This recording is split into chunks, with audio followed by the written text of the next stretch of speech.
All right, this is L. Jermaine Russell, and I am going over IGC.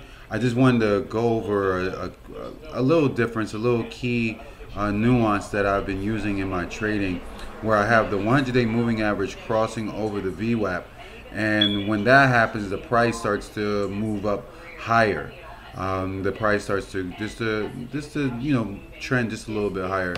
I'll show you an example with TNDM. As a diabetes company that specializes in insulin, automated insulin injections for type 1 diabetes sufferers. So essentially, TNDM, they came out with some positive movement at the market open. And as you can see here, the 100-day moving average, the exponential 100-day moving average, crossed over the VWAP, and that created a higher price in the stock's movement on the day. So if this stock were to pull back, it will pull back as far as the VWAP, and you can tell the price of the VWAP is over there at 39.79. But this happens during the day, and there are times where it will continue trading near or above the 100-day moving average and go higher, like on this stock right now, because it is holding its support at this 40-20 area. It looks like it is trying to sell off some of the shares, so it wants to go a little bit higher. It does want to, re-challenge or retest that day high of 40.64. So if that was the case, it could possibly go higher throughout the rest of the day. So that's what I like to see when it comes to a crossing of the exponential 100-day moving average over the VWAP, and that's what I'm anticipating with IGC.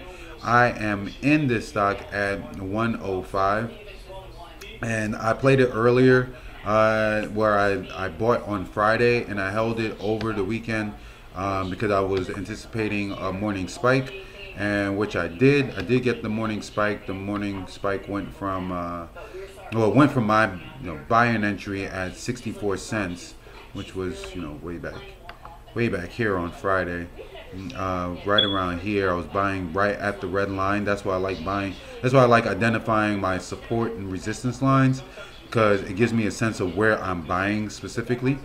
Because I do like to buy at support, not so much at resistance, but the support is very helpful, especially if it shows that there's more upside.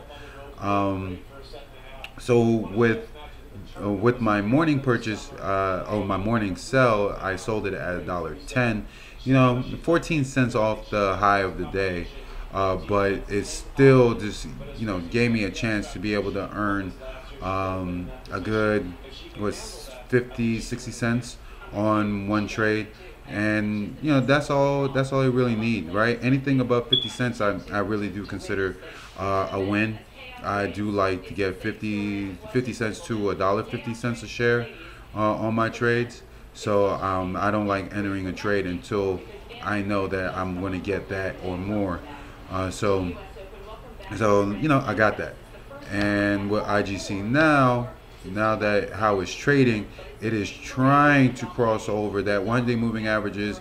Definitely trying to cross over the VWAP, where the 100-day moving average is at 107. And the VWAP is also at 107.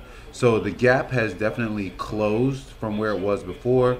So if the gap continues to close tighter, then you get a more crossover, and then the price should surge a lot higher. I'm anticipating around like 12.45 that the stock price would continue to go up, but it's 12.45 now, and it's not. So I'm not saying that it will not, but the likelihood of it continuing to go in a bullish direction, like, I'm not betting a whole horse on that. But what I will say is that something like not HEAR, HEAR, a stock like HEAR, who is also going through the same thing, where they have the 100-day moving average slightly above the VWAP, and at any time, if there's enough buyers coming in, then this price could definitely move higher on the day.